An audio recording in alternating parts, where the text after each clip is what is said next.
May lumubog na isa pang motor tanker sa Mariveles, Bataan at may namataan ng Philippine Coast Guard na tagas. Sa gitna po yan ang pagresolba sa problema kasunod ng paglubog ng MT Terra Nova sa Limay.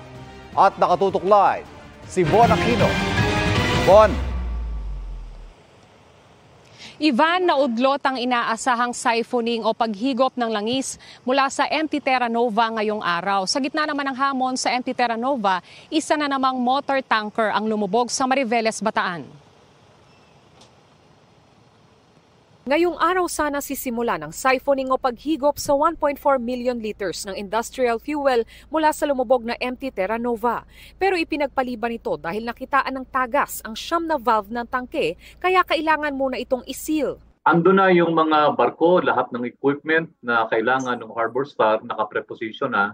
At alam na rin natin yung position ng barko, hindi lang nila magalaw pa kasi because of the leak.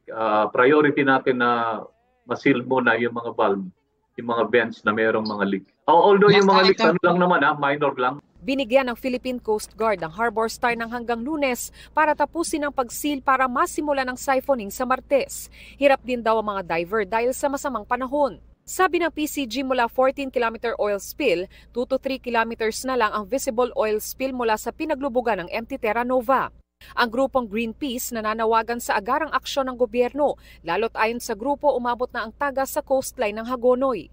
Nag-iimbestiga na raw ang PCG. Around 2 to 3 kilometers lang ito. Maaring yung iba nagpuntahan na sa ibang lugar o yung iba ay nag-disperse na because yun na nga, may disperse na tayong ginamit.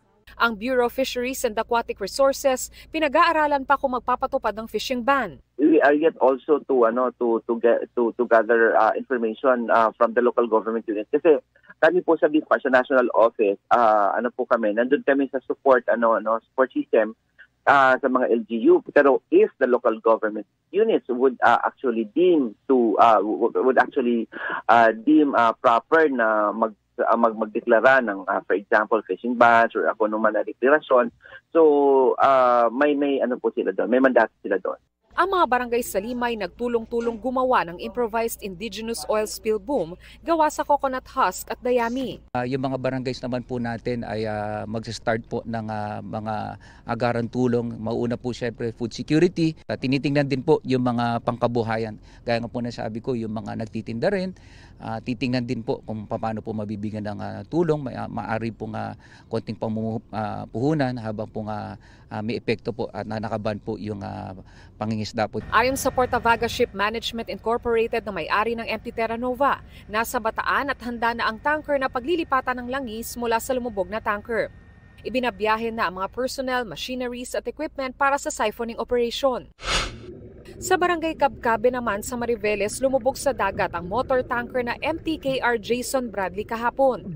Nagsagawa na ng underwater assessment at may nakitang oil sheen at oil leaks kaya naglagay ang PCG ng oil spill boom. Apparently, this vessel did not clear from the Philippine Coast Guard, from the Bataan Coast Guard Station. So hindi pa namin alam kung saan yung details nito, kung ano pang details meron siya.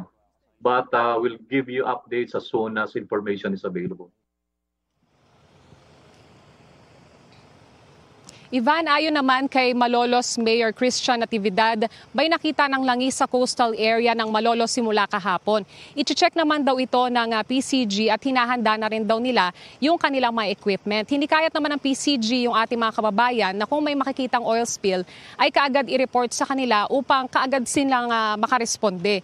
Samantala, ayon sa PCG pa rin ay wala pang nakikitang oil spill doon sa mga coastal area ng Manila, Batangas at Pampanga. Ivan? Maraming salamat, Von Aquino.